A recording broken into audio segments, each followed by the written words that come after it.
अभी तक हमने पढ़ा मिड पॉइंट थ्योरम के बारे में, which is very important topic in chapter quadrilaterals of class 9, और उससे रिलेटेड दो थ्योरम्स करे। ठीक है, एक है मिड पॉइंट थ्योरम, दूसरा converse of mid point theorem, और उससे रिलेटेड हम क्वेश्चन सॉल्व कर रहे हैं।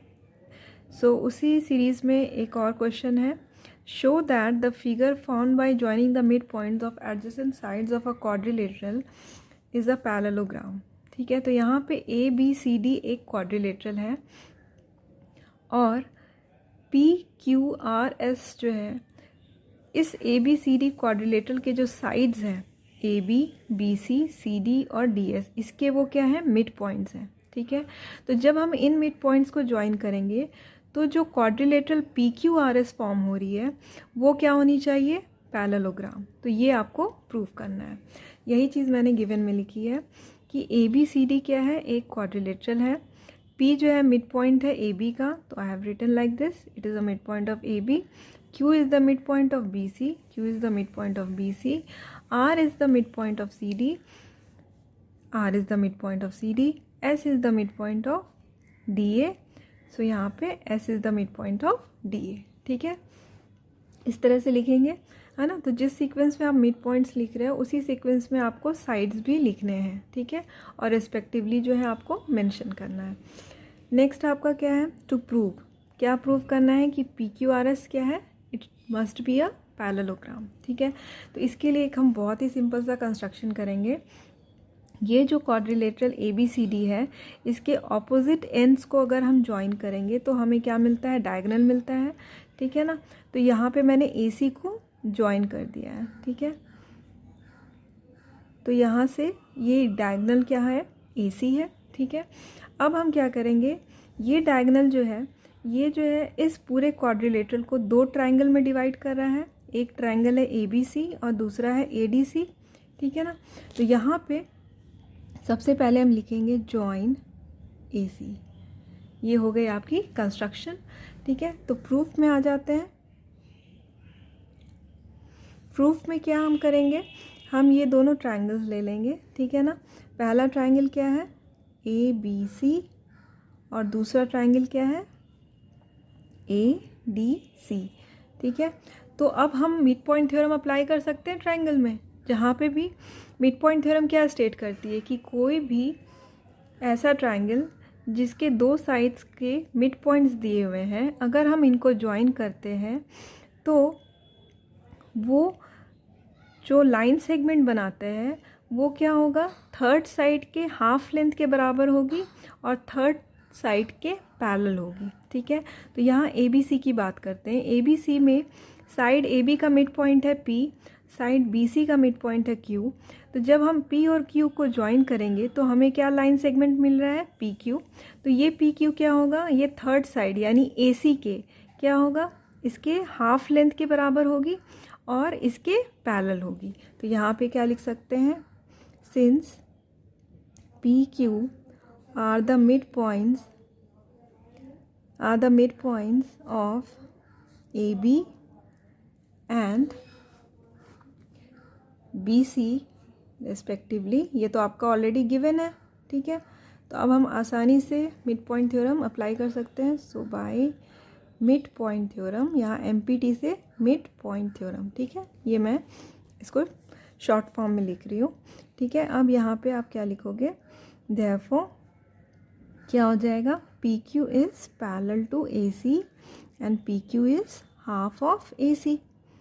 ठीक है, ये हो गया आपका इक्वेशन नंबर 1।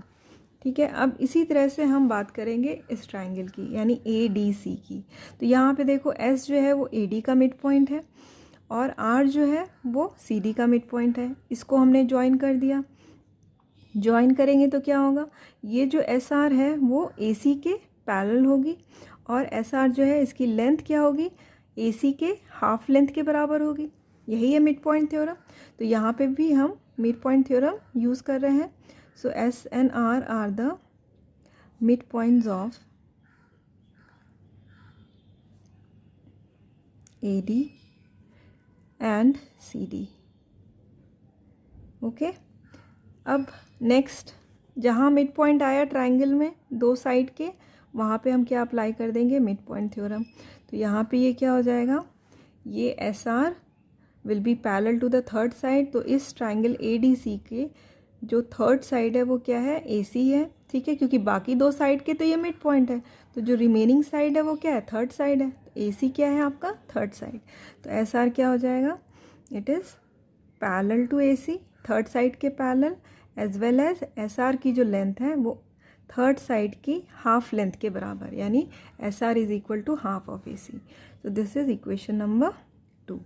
अब यहाँ पे देखो, हमें क्या पता है कि अगर कोई भी दो क्वांटिटी, सपोज अगर मैं लेती हूँ a is equal to b, ठीक है, और मैं लेती हूँ c is equal to b, ठीक है, a is equal to b, c is equal to b, तो दोनों जो a और c है वो b के बराबर है, और b तो सेम ही है। तो अगर ये सेम है तो ये दोनों भी तो सेम ही होंगे, क्योंकि ये तो b के बराबर है और ये भी b के बराबर है। तो यहाँ पे ये क्या हो जाएगा, a is equal to c। इसी तरह से pq भी जो है हाफ ए सी के बराबर है, sr भी हाफ ए सी के बराबर है। तो यहाँ पे ये दोनों क्या आपस में सेम नहीं होंगे, क्योंकि दोनों की वैल्यू तो सेम है, दोनों ही हाफ ए सी के बराबर है।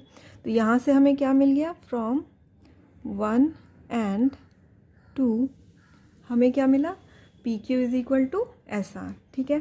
अब आप लोगों ने लाइंस में पढ़ा होगा कि अगर कोई भी दो lines, suppose L and M, ठीक है, वो n लाइन के पैरेलल है, यानी l भी n के पैरेलल है और m भी n के पैरेलल है।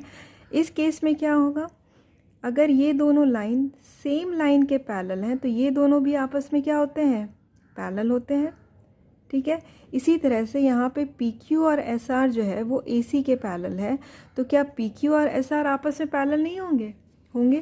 तो यहाँ पे क्या हो जाएगा, PQ is parallel to SR, ठीक है। और पैरेललोग्राम की कंडीशन क्या कहती है कि अगर किसी भी क्वाड्रिलेटरल के एक पेयर में भी एक पेयर ऑफ साइड अगर इक्वल और पैरेलल होते हैं, ठीक है, तो वो क्या होगा, एक पैरेललोग्राम होगा। तो ये कंडीशन क्या है, पैरेललोग्राम की ही तो है।